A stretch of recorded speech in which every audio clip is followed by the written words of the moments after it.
bother me, all this stuff behind me. And I've bellyached about it on other videos, how unorganized I am.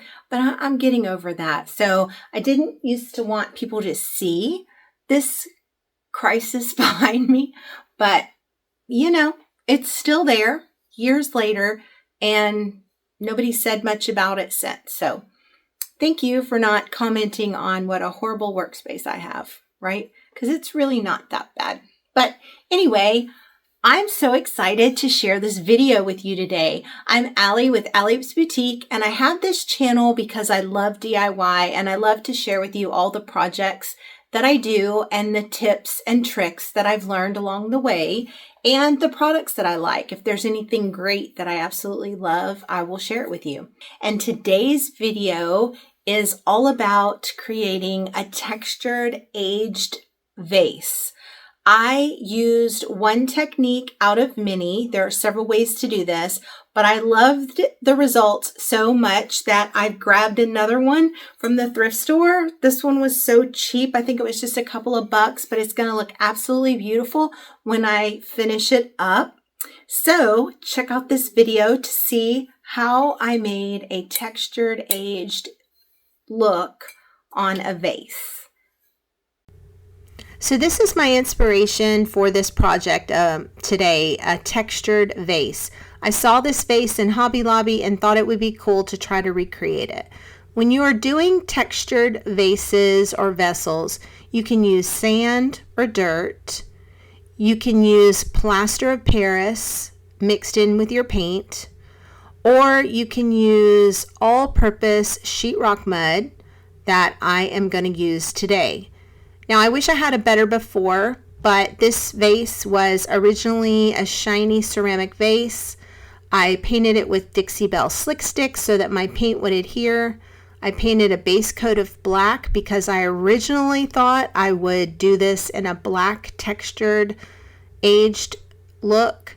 And then I changed my mind when I saw the vase at Hobby Lobby. So I just smeared the sheetrock mud with my hands and this little paint knife all over my vase, and I just wanted all the lines and texture that I could get in it. And I'm just using this little paint knife, kind of like a trowel, to get all around the edges and make sure I get good coverage with the sheetrock mud.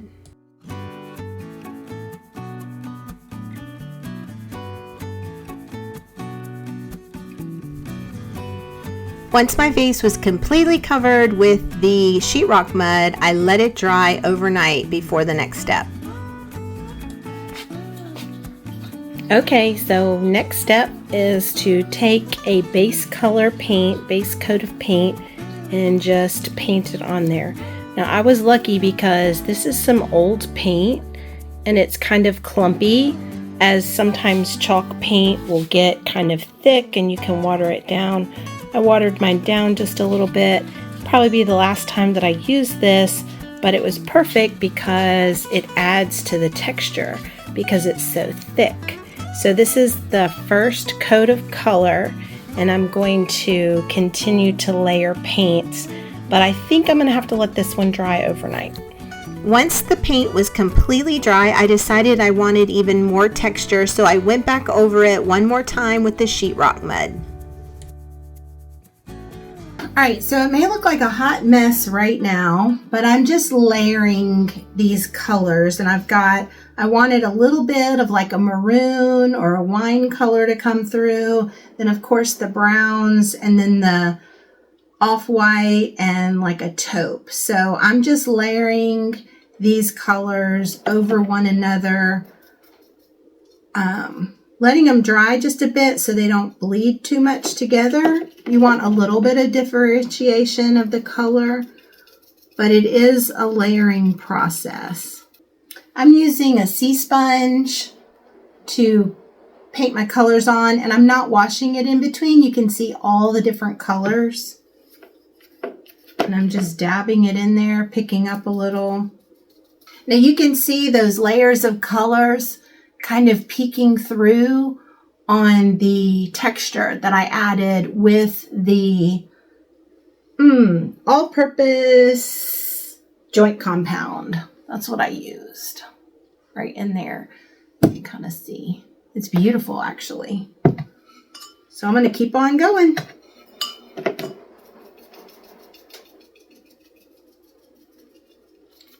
And the good thing is, if you feel like you've covered up too much of your color, then no worries. You can just get a little bit of it and go back over it again and add it back. As I really, truly don't think you can have too many layers to this. It just will add more texture and more color combos. Hey, if you're still watching this video, thank you. We are so excited that our audience is growing, and I would love it if you would like and subscribe to our channel and hit that notification bell so that you will be notified when we do our next video. Just sponging it on. If you want to kind of wipe some areas to kind of give it a different pattern, you could do that. I'm going to put a little bit more off-white in here because I really don't want it too pinkish. I just want a little bit of that coming through to blend with my eucalyptus.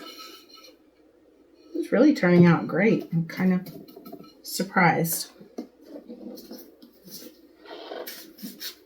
I'm actually very surprised. I'm using drop cloth as my off-white color. I do love this color. Very neutral base to it, so that's good. And I'm dipping it, dabbing it.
So I'm going to let this dry, and then I'm going to go back over it again with some more layers of color.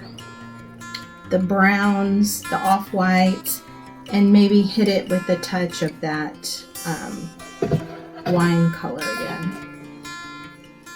So far, so good. So just a quick recap. I put the joint compound or sheetrock mud all over the vase. And then I put a base coat of paint, which I think I used Dixie Belle's Putty. And then I just kept layering browns, wine, beiges, grays, all the different colors. And then I started putting my drop cloth by Dixie Belle on the top. And you can see in these pictures all the beautiful texture. It looks like an aged piece of pottery. And it actually turned out so much better than what I thought it would. I was really excited about this project. I had put it off for quite some time because I was scared. I was afraid that it wouldn't turn out. Note to self, don't be scared. So now that all my paint layering was completely dry and I was satisfied with the look, I got my clear Dixie Belle Best Dang wax and I took my brush and put a nice generous coat of wax all over the vase.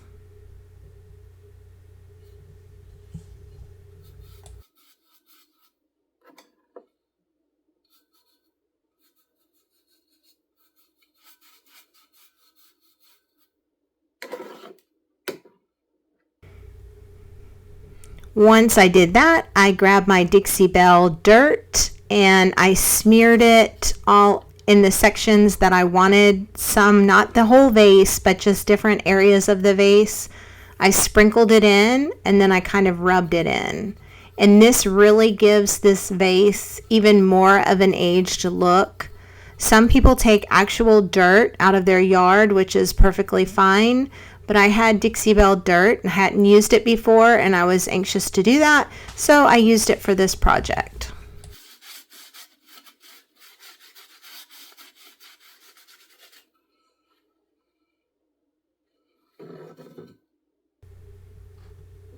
You can see here how the dirt really brings out the texture of the vase, kind of like a dark wax would. So I suppose you could use like a black wax as well. But I really wanted that aged effect, so I used the Dixie dirt.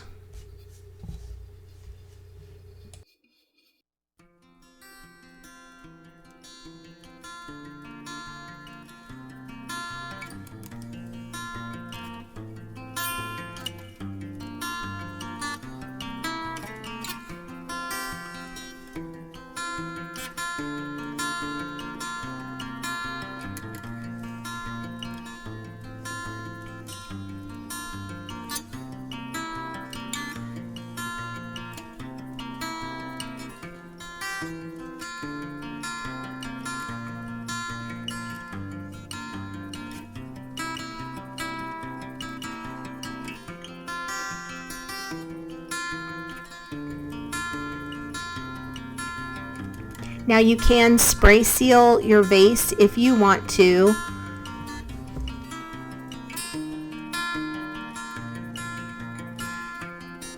Here it is all finished. You can see I actually went back in and those darker spots are a bronze wax that I put on there because I wanted to add a little bit of that metallic bronze look like my inspiration piece from Hobby Lobby.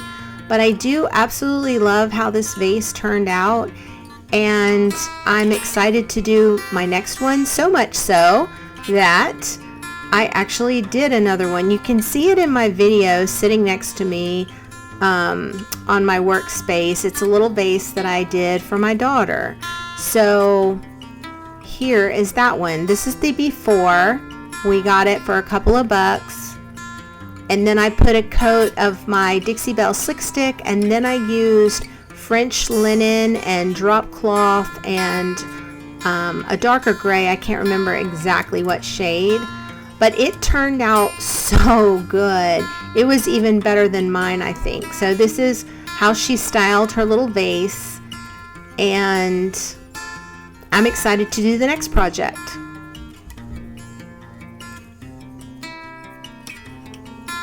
I hope you enjoyed this video. I certainly had a great time doing this project. If you would, subscribe to our channel so that you won't miss the next video. Thanks for watching.